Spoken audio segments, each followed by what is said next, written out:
बहुएं थी, बड़ी कल्पना और छोटी प्रिया। कल्पना का जैसा नाम वैसा ही काम।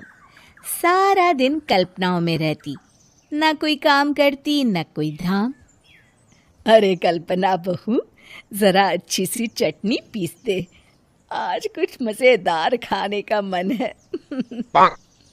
पेट में जलन हो जाएगी माँ जी बुढ़ापे में, और वैसे भी मेरा काम करने का वक्त शाम का है, अब प्रिया को ही बोल दो। इतना कहकर कल्पना वहां से चली जाती है। कांता कल्पना के ऐसे रवैये से काफी परेशान रहती हैं। मैं बना देती हूँ माँ चटनी, ऐसा बोलकर प्रिया माँ को चटनी बनाकर प्लेट में खाने को देती है कि तभी वहां कल्पना आ जाती है। अरे वाह चटनी, जरा चक्कर तो देखूं, बड़े दिन हो गए। अरे नहीं बहू, तू तो रहने ही दे चटनी खाना, पेट में जलन हो जाएगी।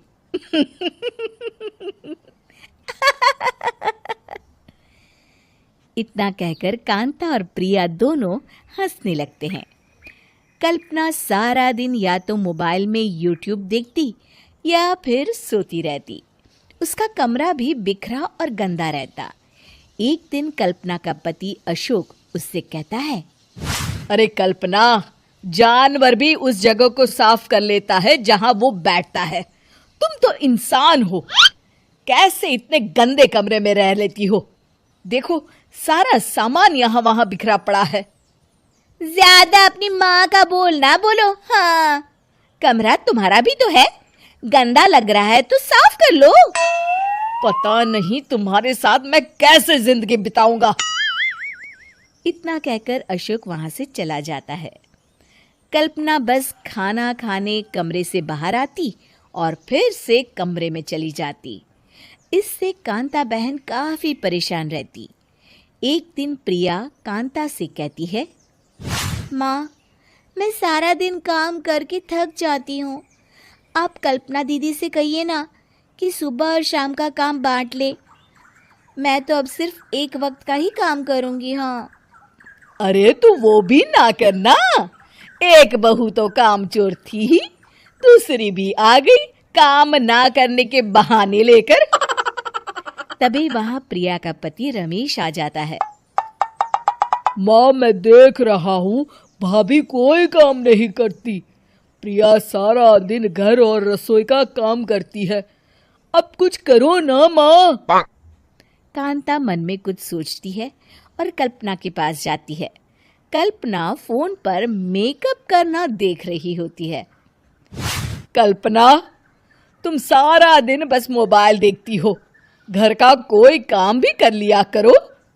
प्रिया सारा दिन काम करके थक जाती है, आज से मैंने फैसला किया है, एक वक्त का काम तुम करोगी, सुबह का खाना तुम बनाओगी और रात का प्रिया। आप लोगों ने काम को हवा बना रखा है। अरे पता नहीं थोड़ा सा ज्यादा काम करने में आप लोग घबरा क्यों जाते हैं। और हाँ, बहुत ज्यादा प्रिया की तारीफ मत करिए मेरे सामने, बड़ी बहू तो मैं ही रहूंगी। मैं कुछ नहीं जानती, कल सुबह मुझे वक्त से खाना चाहिए, रसोई में आ जाना, वरना कल से तुझे खाना नहीं मिलेगा। अगली सुबह कल्पना रसोई में नहीं आती है। वो देर से सोकर उठती है और बाहर आकर कहती है, अरे भूख लगी है, आज खाने में क्या है? इतनी देर हो गई, आज किसी ने मुझे उठाया भी नहीं, पता नहीं कहाँ है सब। कल्पना को घर में कोई नहीं दिखता। वो रसोई की तरफ जाती है जहाँ बड़ा सा ताला लगा होता है। अरे रसोई में ताला!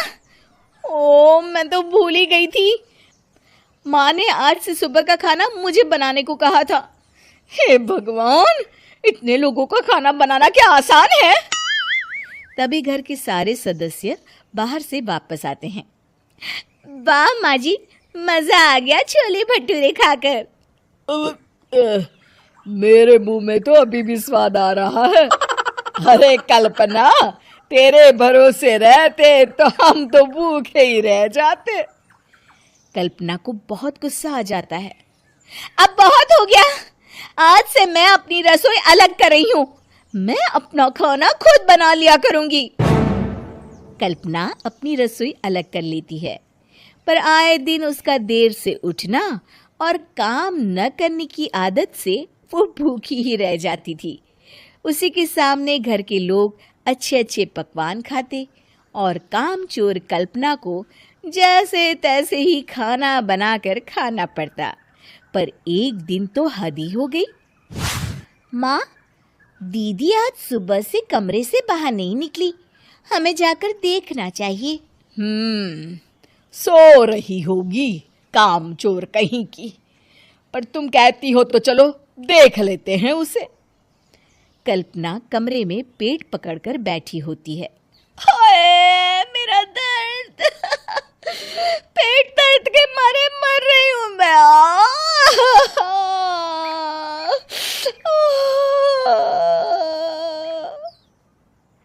अरे दीदी, क्या हुआ?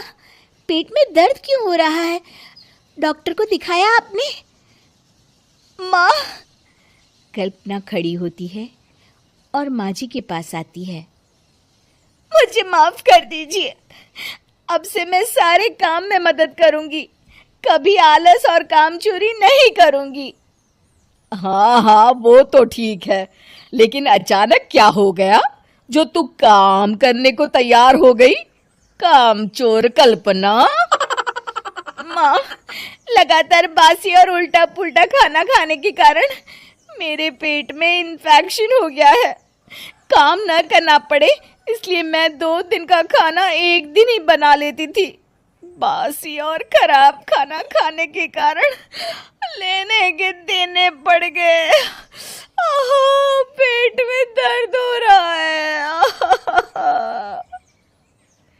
चलो अच्छा हुआ, देर आए दुरुस्त आए।